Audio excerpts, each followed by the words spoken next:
This is Multiple Sclerosis and the Myelination of Neurons by Kylie Ferranti. Neurons, or nerve cells, are the cells responsible for the working of the brain and the rest of the nervous system.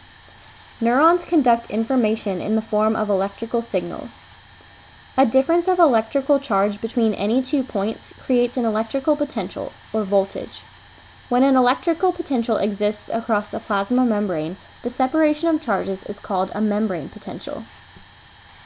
When a neuron is not communicating with other cells, the voltage across its membrane is known as the resting potential.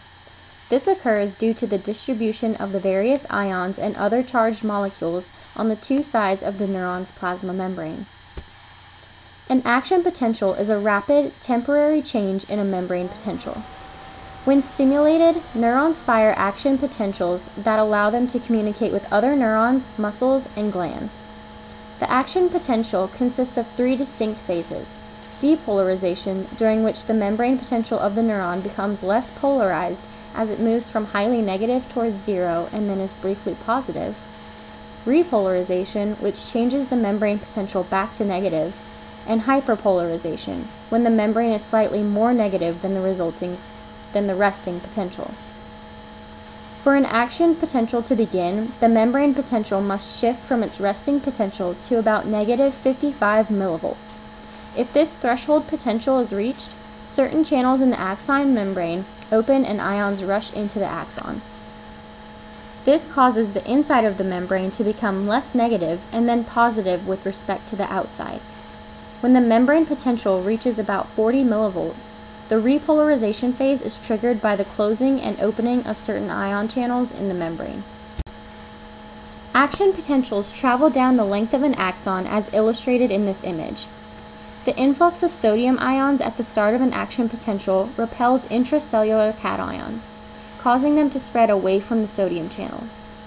As the positive charges are pushed farther from the sodium channels, they depolarize adjacent regions of the plasma membrane. Adjacent sodium channels open when the membrane reaches threshold potential, causing another action potential. Vertebrates possess specialized accessory cells whose membranes wrap around the axons of neurons. In the central nervous system, these are called oligodendrocytes. When oligodendrocytes wrap around an axon, they form what is known as a myelin sheath, which serves as an electrical insulator for the axon. As action potentials travel down the axon, the myelin sheath prevents ions from leaking out across the plasma membrane of the neuron.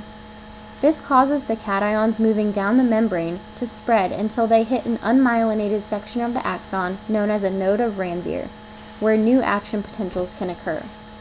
Electrical signals jump from node to node much faster than they can travel down an unmyelinated axon. If myelin degenerates, the transmission of electrical signals is drastically slowed. Multiple sclerosis, or MS, is an autoimmune disease that develops when the immune system mistakenly targets the oligodendrocytes that make up the myelin sheaths in the central nervous system. As damage to the myelin increases and electrical signaling is impaired, communication between neurons is disrupted and muscles are weakened. The symptoms of MS vary on a case-by-case basis, but common ones include fatigue, muscle weakness, tremors, dizziness, numbness and tingling, difficulty walking, pain, and even depression. Although there is no known cure for MS, several medications exist to reduce the disease's activity and progression. Researchers have also recently been able to identify which antibodies are attacking the neurons, factors that lead to their attack, and the receptors at which the antibodies attack the myelin. Continued research in these areas brings hope that the cure for MS will soon be found.